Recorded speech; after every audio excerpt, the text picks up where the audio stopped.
박근혜 전 대통령에 대한 구속영장이 전격 청구가 됐는데 이유가 뭐라고 보십니까, 김 박사님? 일단 검찰에서는 그렇게 얘기를 했어요. 막강한 대통령의 지위와 어떤 그 권한을 이용해서 기업으로부터 금품을 수수케하거나 그 기업 경영의 자유를 침해하는 어떤 직권남용. 그리고 또 거기에 하나 더 붙인다면 이제 공무상 그 비밀을 그 누설한 그 사안의 중대성을 얘기한 겁니다. 그다음 이제 두 번째는 증거 수집이 많이 돼가지고 증거가 있음에도 불구하고 조사를 받으면서 전체 혐의를 다 부인했다. 그거는 정말하면 증거인멸의 우려가 있다. 풀어준 불구속 상태에서 조사를 한다면 증거인멸의 우려가 있다. 그 이유는 뭔 얘기냐면요. 이 혐의를 전부 부인한 사람을 풀어주게 되면 자신이 부인한 그 내용을 맞추기 위해서 다른 사람하고 노력할 수 있다는 뜻입니다. 그래서 이제 그게 증거인멸의 우려고요. 그 다음에 이제 공범들이 전부 다 지금 구속돼 있는 그런 상황이잖아요. 그래서 정작이 어떻게 보면 주범격으로 불리는 사람이 뭐 풀려나가는 형평에 맞지 않다. 이런 한 3가지 정도의 그 이유를 냈습니다. 예. 그러니까 사실 박 전 대통령 구속영장 청구는 좀 어느 정도 예견을 보면 됐습니다. 조금 전에 말씀하셨던 것처럼 혐의가 일단 13가지 정도나 되는 상황이고 거기다가 뇌물을 쉽게 말해서 준 사람, 지금 이재용 부회장이 구속이 돼 있죠. 근데 뇌물을 준 사람이 구속이 되고 뇌물을 받은 사람이 구속되지 않은 사례는 없습니다. 지금까지. 그러니까 그 형평성 문제가 워낙 컸었던 것 같고요. 그리고 이제 일각에서 불구속 수사 얘기가 나왔던 거는 어쨌건 자택에 지금 있는 상황이면 도주 우려도 없고 증거인멸의 우려도 없지 않느냐라고 이렇게 반문하시는 분들이 있는데 이 증거인멸의 우려는 말 그대로 증거인멸을 실제로 하는 게 아니라 우려입니다. 우려.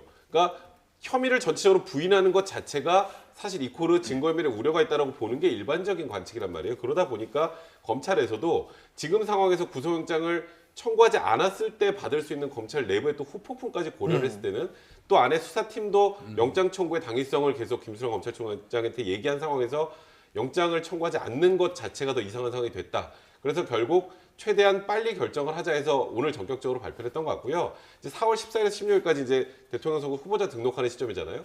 구속 기간을 감안하면 그 전에 수사를 끝내려면 최대한 빨리 영장 청구 여부가 결정이 됐어야 되는데 그런 부분까지 여러 가지 고려해서 오늘 전격적으로 영장 청구 여부를 결정한 것 같습니다. 그러니까 법리적으로 신병을 확보해서 그 수사를 할 필요성이 대단히 높다라고 판단했기 때문에 검찰이 영장을 청구했다는 생각이 들고 그 이외에 정치적으로도 아주 검찰이 신중하게 오랫동안 준비하고 치밀하게 계획한 건 아닌가 생각이 드는 이유가 김순환 검찰총장이 법과 원칙에 따라 하겠다라고 메시지를 발표하고 그 이후에 청와대 민정수석실에도 압수수색이 이어지고 그리고 전직 검찰총장이라든가 검찰 그 원로들에게 그 전직 대통령에 대한 사법 처리 여부에 대한 문제에 대해서 하는 등 제가 볼 때는 좀 여론을 조성하고 국민들을 설득해 나가고 저항감 없이 연착륙시키기 위해서 검찰이 치밀하게 좀 준비했던 그런 정무적이고 정책적인 판단 또한 그 상당히 많이 국민들에게 저항감을 받아들였던 이 정치적이고 법리적인 두 측면에서 검찰이 오랫동안 공을 들인 건 아닌가 그렇게 생각해 봅니다. 검찰이 빨리 선택한 거는요.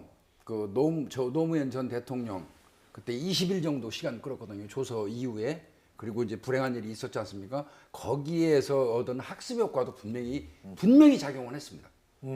이게 진짜 또 똑같은 일이 되풀이돼서는 안 되지만 그런 일이 만약에 혹시라도 발생한다면 이건 큰일 날 일이거든요. 검찰 입장에서 굉장히 부담이었을 겁니다. 예. 일단 뭐 검찰이 지금 어떤 면에서 보면 이 선거에 영향을 미치지 않겠다는 그런 측면들 예. 그런 것들을 참 상당히 고려를 많이 한 것 같아요. 그리고 또 이제 저 전직 검찰 고위 관계자가 한 이야기가 구속영장을 안 칠 이유를 찾기가 힘들다고 이야기를 하더라고요. 그건 뭐냐면 사실은 지금 같은 상황에서 법리적으로 보면 박 전 대통령을 구속하지 않을 경우는 검찰 조직 스스로가 상당히 무너질 수가 있다. 이제 그런 측면들 아마 검찰은 많이 고려를 했을 것 같습니다. 특히 이제 김순환 총장의 임기가 올해 10월로 끝이 납니다. 자, 그러면 이제 정치권의 새로운 대통령이 뽑힐 텐데 그러면 새로운 정권 하에서는 이제 검찰의 여러 가지 공수처라든지 지금 뭐 홍준표 지금 후보 같은 경우도 본인이 지금 검찰 기소권을 갖다가 지금 뭐 영장 청구권을 경찰에 주겠다고 이야기하지 않습니까?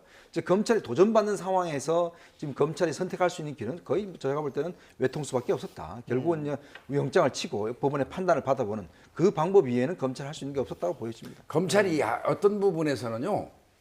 박 전 대통령 구속영장을 청구하는 거는 이른바 법원에다 1차 제일 중요한 사실 여기서 죄는 뇌물죄 관련된 거거든요. 뭐 다른 것도 다 중요하지만 좀 집중적으로 좀 주가 되는 죄가 뇌물죄가 성립이 되는가 여부입니다. 또 1억 원 이상이 넘기 때문에 특가법이고요. 10년 이상 그 징역이거든요. 10년이야. 그러니까 무기까지 가능하고 이거를 한번 판단을 받아보는 의미에서도 검찰 입장에서는 영장 청구를 하는 게 맞습니다. 예. 근데 지금 어떻게 그 영장 청구를 하면서 영장에 써 있는 혐의가 구체적으로 공개가 됐나요? 그러니까 지금 정확하게 나오진 않았는데요. 예. 일단 조금 전에 말씀하셨던 것처럼 특정 범죄 가중처벌 등하는 법률 위반하고 뇌물 등이라고 기재가 돼 있는 걸로 알고 예. 있습니다. 그러면 지금 말씀하신 뇌물죄가 일단 포함이 되는데 지금 문제가 오늘 최순실에 관련된 재판이 진행이 됐었거든요. 근데 거기에서 공소장 변경 부분 관련해서 일단 검찰이 잠시 더 검토를 하겠다고 했습니다. 그러니까 쉽게 말하면 일기 특수본에서는 직권남용하고 강요로 기소를 했는데 지금 특검에서는 뇌물죄로 또 지금 최순실을 기소를 했단 말이에요. 그럼 이 두 개가 양립하기가 힘든 범죄이기 때문에 둘 중에 하나를 선택하거나 아니면 뇌물죄를 주의적으로 판단을 해보고 이게 안 되면 직권남용을 검토해 주세요라고 해서 이제 주의적 예비적으로 공소장을 변경해야 되는데 아직 변경을 하지 않았단 말이에요. 조금 전에 김복준 교수님 말씀하셨던 것처럼 검찰 입장에서도 이 부분에 대한 판단을 영장실질심사 과정에서 한 번 더 받는 것. 그러니까 뇌물죄가 인정이 안 된다고 하더라도 영장 발부 가능성이 없는 건 아니거든요. 나머지 죄들도 지금 뭐 12가지나 더 있기 때문에. 그래서 그 부분도 지금 검찰이 한 번 더 확인을 해서 공소장 변경을 거치려고 하는 게 아닌가. 그건 개인적으로 생각이 듭니다. 그게 이게 바뀌었잖아요. 일기 특수본 때는 강요, 네. 특검은 뇌물죄. 지금은 뭔지 모르겠어요. 그러니까 최순실에 대해서 지금 한 가지 행위를 가지고 두 개가 지금 돼 있어요. 뇌물죄하고 직권 그 강요죄하고 직권남용. 그런데 이거를 언젠가는 검찰이 통일은 해야 됩니다. 그런데 조금 시간을 두고 보는 겁니다. 지금. 그래서 아마 검찰이 지금 이제 이 영장을 공개하진 않았어요. 근데 이제 지금 흘러나오는 검찰 관계 이야기는 이 두 가지 사실을 다 아까 말씀하셨듯이 지금 다 걸어놓는 그런 어떤 지금 전략을 쓰고 있는 것 같습니다. 왜냐하면 이제 너무 하나만 걸어버리면 안 되니까 이 두 가지 사실 자체를 지금 다 걸어서 일단은 법원의 판단을 받아보겠다. 뭐 이쪽이 아마 지금 정리가 되는 것 같습니다. 기업별로 다르게 판단했을 수도 있어요. 그러니까 삼성 같은 경우에는 뇌물죄로 가고 그리고 나머지 뭐 SK나 롯데나 기타 다른 그룹은 뭐 강요 그다음에 직권남용 쪽으로 정리가 될 수도 있거든요. 엊그저께 기사에 뭐 청년희망펀드에 지금 최태원 회장이나 그다음에 신동빈 회장이 최태원 회장 같은 경우 사면 받고 나서 돈 한 푼도 없는데 대출 받아가지고 냈다. 신동빈 회장은 일본이나 미국 같았으면 안 냈을 거다. 이런 얘기들 했단 말이에요. 그러니까 강요가 있었다는 얘기들이 진술이 나온다면 이 두 개를 투트랙으로 같이 올리는 것도 검찰 입장에서는 하나를 갖다가 나중에 문제가 되는 것보다는 낫다고 판단했을 가능성이 있기 때문에 조금 전에 말씀하셨던 것처럼 관련 혐의를 최대한 많이 다 대부분 적시를 해서 영장을 청구하지 않을까 개인적으로 생각을 합니다. 영장 청구된 전직 대통령으로는 이번이 세 번째죠. 처음이죠. 심사는 구속영장 처음이고 실질 세 심사. 번째죠. 예. 영장 청구는 세 번째죠, 그죠? 네, 그렇습니다. 전두환, 노태우 전 대통령에 의해서 이제 박근혜 전 대통령이 세 번째인데 이게 실질 심사가 처음인 게 95년에 생겨서 그런 거죠, 그렇습니다. 이제도. 97년에 생겼고요. 97년인가요? 97년에 생겼고 그 이전에 이제 뭐저 95년에 이제 다 검색이 나왔죠. 예. 자, 그러면은 우리가 여기서 좀 주목해야 될 게 영장 실질 심사. 이게 지금 발표가 된 게 30일 날 하는 거 맞습니다. 네, 네, 30일 날 10시 30분. 10시 30분. 10시 30분. 그러면은 이거는 법적으로 딱 정해져 있어요? 10시 30분이면 24시간을 넘지 않는다든지 뭐 이런 규정은 없나요? 그렇게 규정이 되어 있는 건 아니고요. 예. 10시 30분에 이제 박 전 대통령이 출두를 해서 예. 영장실질심사 그 과정을 거치고 그게 끝나면 보통 최근에 보면 이재용 부회장도 그렇고 구치소에서 다 대기를 이제 하죠. 구치소에 대기를 하건 뭐 여러 가지 방법이 있겠지만 그럼 그날 안에는 보통 이제 통상적으로 나오는 게 관례고요. 근데 박 전 대통령은 지금 조금 복잡한 문제들이 있습니다. 경호상 문제 때문에 포토라인에 쓸 가능성은 별로 높지 않은 것 같고 그러니까 부장 판사들이 들어가는 지하주차장을 통해서 올라갈 가능성이 일단 많습니다. 그리고 두 번째로는 영장 실질심사를 마치면 어딘가에서 대기를 해야 되는데 지금까지 이재용 부회장도 그렇고 우병우석도 그렇고 다 서울구치소에서 대기를 했었죠. 네. 근데 박 전 대통령을 서울구치소에 대기할 가능성은 제가 보기엔 별로 높아 보이지 않는 게 그때는 또 특검이었기 때문에 좀 한계가 있는 게 특검에서는 대기 공간이 없습니다. 근데 일단 중앙지검에도 어쨌건 구치감이라는 게 검찰에 있고 있어도 돼요. 네, 구치감이라는 게 있고 또 서초경찰서가 있는데 그러니까 박 전 대통령이 어쨌건 전직 대통령의 예우상 뭐 구치감이나 뭐 유치장 안에서 대기를 하는 것보단 일정한 공간 안에 이제 신병만 확보할 수 있는 상황에서 어느 정도 예우를 해줄 가능성이 높지 않을까. 서울구치소로 보낼 가능성이 그렇게 높아 보이진 않습니다. 일단은 이제 몇 가지 경우가 있어요. 뭐 일반 피의자라면 서초경찰서 유치장에다 수감해놓고 일시적으로 보호하는 경우도 있고. 그럴 수도 근데 그건 있어요. 아닐 거고요. 중앙지검 내에 이제 구치감이 따로 있습니다. 근데 이제 거기도 아닐 것 같고 그다음에 이제 법원 내에다가 대기시키는 방법도 있는데 여태까지 그런 유례는 없습니다. 법원 내에 대기시키는 유례는 없고 그다음에 이제 서울구치소가 있겠지만 그것도 아닌 것 같고 자택에 이제 만약에 자택에서 대기하도록 이렇게 한다 그러면 이거는 신병을 확보할 때의 문제. 영장이 발부되고 나서 신병이 지금도 박 전 대통령 집 앞에 지금 그 인파들이 모여들고 있거든요. 예. 그런 경우 때문에 자택에는 분명히 아마 대기시키지 않을 겁니다. 영장. 그럼 김 박사님 뭐가 남아요? 저는 중앙지검 내에 구치감에 그 수감 조치는 안 하더라도 일정한 저 장소 거기에 대기시키는 쪽으로 가지 않을까 싶습니다. 예. 그래서 이런 문제들이라든가 전직 대통령에 대한 예우 그리고 경호상의 문제 때문에 박근혜 전 대통령이 영장실질심사에 참석하지 않지 않겠냐라고 하는 관측도 있는데 영장실질심사의 취지가 판사가 그 무분별한 구속영장 청구를 좀 방지하기 위해서 피의자로부터 진술을 듣는 것이 그 중요한 목적이기 때문에 박근혜 전 대통령이 그동안 보여줬던 그 국정 운영 스타일을 볼 때 당신의 문제에 대해서는 7시간 30분 동안 조서를 꼼꼼히 그 확인할 정도로 자신의 문제에 민감하기 때문에 아마도 그러한 그 어려운 상황에도 불구하고 전직 대통령 예우에 대한 문제가 있음에도 불구하고 이번에 실질심사에 참석해서 본인이 구속영장의 부당함을 본인 스스로가 밝히지 않겠냐라고 하는 관측이 우세한 것 같습니다. 예. 그러니까 아마 지금 이제 박 전 대통령 입장에서 본다면 사실은 이제 헌법재판소에도 출석을 안 했고 또 이제 특검에도 출석 안 했고 지금 검찰에 나가서 이제 조사받은 게 그게 다지 않습니까? 이제 그렇다 보니까 본인이 지금 생각할 때는 아마 그런 것 같아요. 나는 이거 절대 죄가 안 된다라고 아마 생각하는 것 같아요. 박지만 씨가 얼마 전에 그런 이야기를 했습니다. 누나는 자신이 뭘 잘못했는지도 모르는 것 같다. 이제 그건 뭐냐면 결국 그 상황 생활하면서 법률적으로 뭔가 걸린다는 걸 아마 생각을 못 할 겁니다. 지금도 본인은 여전히 엮였다고 생각할 거고 본인은 또 무죄라고 생각할 거거든요. 이제 그런 면에서 본다면 뭔가 적극적으로 그럼 어디다가 이걸 피력할 것인가. 왜냐하면 이제 1차적으로는 영장실질심사 가서 거기서 이제 판사한테 이야기를 해야 되는데 만약에 이제 여러 가지 구속될 수 있는 가능성이 높다라고 한다라면 그거보다는 오히려 이제 재판에 가서 할 수 있는 가능성 그것도 볼 겁니다. 아마 오늘 이제 변호인들이 집을 가서 이제 여러 가지 논의를 할 텐데 변호인 입장에서 보면 일단은 이제 실질심사를 받으러 강력히 이야기를 하겠죠. 그렇지만 또 대통령 입장에서 본다면 실질심사 받고 난 다음에 또 대기했다가 또 영장 구속되고 이런 어떤 번거로운 모습 자체에서 좀 본인의 어떤 여러 가지 자존심도 상할 수도 있고 그렇기 때문에 아까 이야기했듯이 좀 실질한 포기를 하고 그냥 법원의 그 판단을 기다려보는 아마 그런 것도 선택할 가능성이 그런데요, 있어요. 지금은 박 전 대통령이 신분이 변했어요. 본인도 이제 뼈저리게 느끼고 알 겁니다. 그리고요, 일반적으로 여러 개의 죄를 범한 사람들을 조사를 해보면요, 처음에 각계의 범죄에 대해서는 별거 아니라고 생각을 해요. 인식을 못하는 경우가 많아요. 근데 종합적인 조사를 다 받은 다음에 열람하게 했잖아요. 박 전 대통령이 7시간 읽었거든요, 꼼꼼하게. 읽어보면 압니다. 읽어보면 이게 사안이 생각보다 심각하다는 걸 인식할 수 있거든요. 아마 박 전 대통령도 사안 하나하나 13개 중에 쪼개서 이렇게 생각하면 본인은 별거 아니라고 생각했을 수도 있어요. 근데 아마 이제 전체를 봤습니다.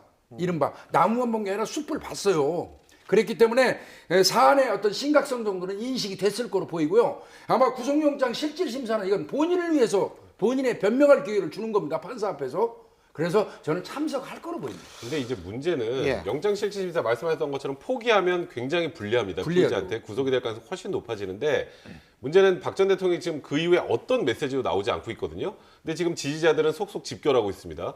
검찰이 출두할 때하고 상황이 달라요. 이제 구속 여부가 걸려있기 때문에 지지자들이 앞에서 극렬하게 버틸 수도 있어요. 그러면 박 전 대통령이 나도 법에 따라서 영장실질심사를 받고 그 결정에 따르겠다 정도의 메시지가 나와야 저 앞이 어느 정도 정리가 될 텐데 저는 그 영장실질심사 당일날 저 차가 나올 수 있을지에 대한 걱정도 좀 많이 되네요. 근데요. 가장 핵심이 어떻게 보세요? 지금 예상인데 뭐 지금 수사는 뭐 다 이루어진 거니까 구속이 될 가능성이 있다고 보십니까? 지금으로 봐서는 영장이 발부될 가능성이 훨씬 높습니다. 왜냐하면 그러니까 박 전 대통령 혐의만 딱 떼어놓고 보는 게 아니라 최순실도 구속이 됐죠. 이재용 부회장도 구속이 됐습니다. 예. 이재용 부회장 같은 경우에도 박 전 대통령이 뇌물을 줬다는 혐의로 구속이 된 거기 때문에 박 전 대통령이 쉽게 말해서 경제공동체고 어쨌건 제3자 뇌물죄와 간에 관련이 있다는 게 일단 한 번 법원의 판단을 받은 거나 마찬가지거든요. 거기다가 정호성 비서관 같은 경우는 공무상 비밀누설 하나 가지고 구속이 됐어요.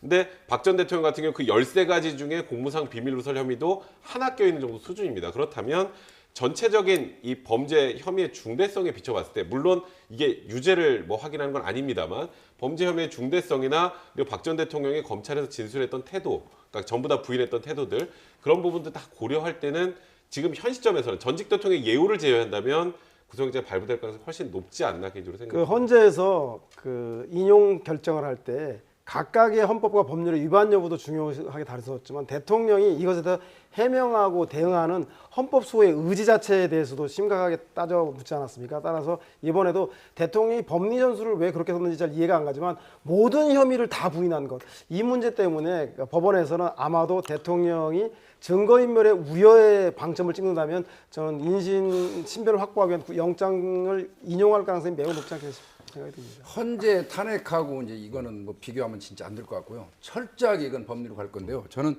이제 아마 그 판사 상당히 고민스러울 겁니다. 이제 강부영 판사인가 그러신데 뇌물죄하고 블랙리스트 관련돼서 다툼의 소지가 혹시 있다면 판사 입장에서는 그렇거든요.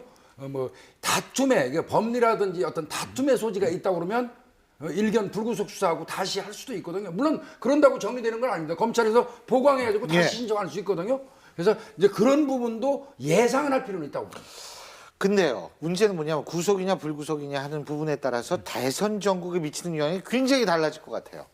만약에 이제 박근혜 전 대통령이 구속됐을 경우에 이럴 경우는 아마 제가 볼 때는 보수 쪽의 결집 현상이 상당히 그렇죠. 좀 심할 예. 겁니다. 특히 이제 수입 모습으로 통해서 뭐 법원에 왔다 갔다 하는 모습이 이제 노출될 경우에 그걸 직접 봤을 경우에 특히 대구 경북을 중심으로 하는 지지층들 입장에서 본다면 상당히 이제 좀 이 결집할 수 있는 정말 탄핵도 됐는데 또 구속까지 시켜서 저렇게 또 수위를 입혀서 할 필요가 있느냐라는 데 대한 이제 그 나올 거거든요. 이제 그런 측면을 봤을 때는 아무래도 자유한국당 중심으로 해서 보수 결집이 일어날 것이고 만약 기각됐다면 이는 오히려 제가 볼 때는 뭐 민주당 중심으로 해서 상당히 많은 분들이 결집할 가능성이 높아요. 왜냐하면 결국 이제 심판 자체를 이게 이렇게 법원도 못한다. 결국은 정권 교체를 통해서 해야 되는 거 아니냐. 그렇게 된다면 민주당 경선이 의미 없어질 수 있는 가능성도 저는 있다고 봅니다. 그렇기 때문에 사실 이게 영장을 발부하느냐 아니냐에 따라서 사실은 이게 경선에 미칠 수 있는 영향이 굉장히 저는 크다고 보거든요. 예. 실적으로 이거 자체가 보면 지금 심리적으로 여러 가지 지금 양쪽이 팽팽하게 예. 지금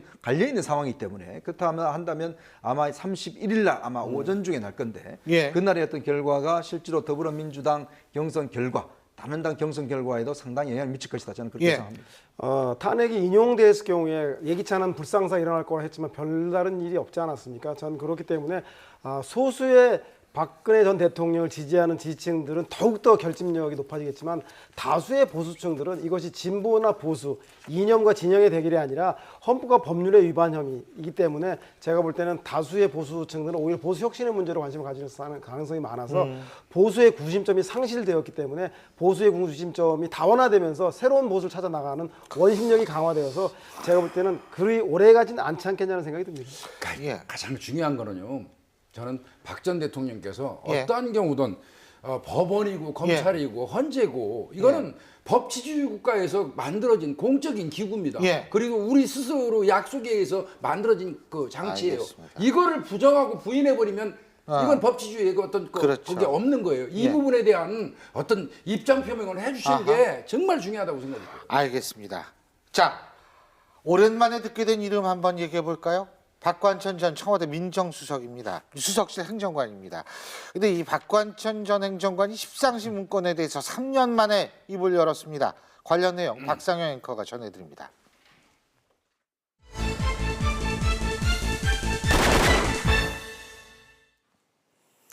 네, 지난 2014년 말 전국을 떠들썩하게 만들었던 정윤회 문건 파동 기억하시죠? 최순실 게이트가 터지기 전 대한민국 권력 1위는 최순실, 2위는 정윤회, 3위는 박근혜라는 취지의 내용이 담겨있던 문건으로 당시에 큰 충격을 줬는데요. 문건이 공개되자 당시 청와대와 박근혜 대통령은 해당 문건을 소위 찌라시라고 규정하며 의혹을 일축했습니다. 그러면서도 검찰에는 문건 유출자 색출을 지시하면서 대대적인 조사와 압수수색이 이루어졌고 이 과정에서 경찰관 한 명이 스스로 목숨을 끊기도 했는데요. 이후 이정현 청와대 홍보수석 경질, 김덕중 국세청장 퇴임 등 문건에서 언급됐던 내용들이 하나둘씩 실제로 일어나면서 이 문건의 진위 여부가 끊임없이 논란이 됐습니다. 일각에서는 정윤회 문건을 놓고 예언서라고 지적하기도 했는데요. 이 문건의 작성자이자 당시 문건 유출자로 지목이 되기도 했던 박관천 전 경정. 정윤회 문건 내용은 사실이라면서 3년 만에 입을 열었습니다. 또 추가 폭로도 예고했는데요. 판도라의 상자가 열리게 될까요? 좀 더 이야기 나눠보겠습니다. 예, 지금 박상민 앵커가 말씀을 드렸습니다만 3년 만에 입을 열었어요. 예. 이게 재수사할 수 있는 거예요? 할 그러니까 수 이렇게 있죠. 얘기하는 거예요? 예, 할 수 있죠. 예, 박관천 전 경정 입장에서는 억울할 수도 있어요. 박관천 경정이 올린 거는 명백히 정보 보고서입니다. 첩보하고 정보는 다릅니다. 첩보는 뭐 그냥 기상 상황, 풍문, 떠도는 소문 이런 게 첩보지만 그런 것들을 전부 다 종합해 가지고 수집, 분석, 평가해 가지고 가치가 있다고 판단될 때 올리는 게 정보 보고서예요. 그러면 저거는 동향 보고지만 저거는 정보 보고거든요. 이게 한갓 찌라시 수준으로 됐고 그 사안의 본질을 따지기보다도 그게 유출된 거에 집중해가지고 본인이 구속되는 일을 겪었고 이랬기 때문에 박관천 경정 입장에서는 굉장히 억울하다는 생각을 가지고 있을 거고요. 예. 문고리 3인방에 대한 아마 그 어떻게 보면 뭐 개인적인 감정도 있을 거라고 저는 생각해요. 그래서 그 사람들에 대한 어떤 구속 수사가 이루어지지 않는다면 그러면 뭐 하겠다. 추가 폭로를 하겠다 아하. 하는데 말로만 하지 말고 폭로하는 게 좋습니다. 예. 박관천 경정이 사실은 이제 지난번 그 국회 청문회 때는 이제 불참을 했죠. 아무래도 이제 정신적 고통을 굉장히 많이 겪은 것 같습니다. 그러면서 이제 지금 이제 모 방송과 이제 인터뷰를 통해서 이야기했는데 당시에 그 권력설 1위가 최순실이고 2위가 정윤회고 3위가 박근혜 대통령이다. 이 이야기는 3인방 중에 한 명이 했다라는 이야기를 이제 증언을 했어요. 네. 그 이야기를 듣고 자신의 정보 보고를 작성했다는 이야기를 하면서 지금 현재 이제 그 정호성 비서관만 구속돼 있지 않습니까? 근데 실제로는 이재만 안봉근도 이건 당연히 구속돼야 된다는 이야기를 하면서 특히 이들이 그동안 권력들을 많이 농단했다는 것 그리고 김기춘 전 비서실장도 이들의 때문에는 아무것도 할 수 없었다는 것들 이런 것들을 이제 추가로 이야기를 하고 있어요. 근데 지금 특검 조사나 검찰 조사에서는 나머지 2명에 대해서는 사실 빠졌습니다. 이재만 당시 총무비서관과 네. 그다음에 안봉근 비서관에 대해 빠졌거든요. 그렇다 한다면 아마 지금 이제 박관천 경정이 새로운 사실을 좀 어떻게 털어놓는다면 이 부분에 대한 아마 검찰 쪽의 추가 수사도 저는 가능하리라고 봅니다. 알겠습니다. 어쨌든 박관천 전 행정관이 추가 폭로가 어떤 것인지 저희는 주목할 수밖에 없습니다. 예, 진실을 찾아가는 과정이 정말 힘듭니다. 네 분 말씀 여기까지 듣죠. 고맙습니다.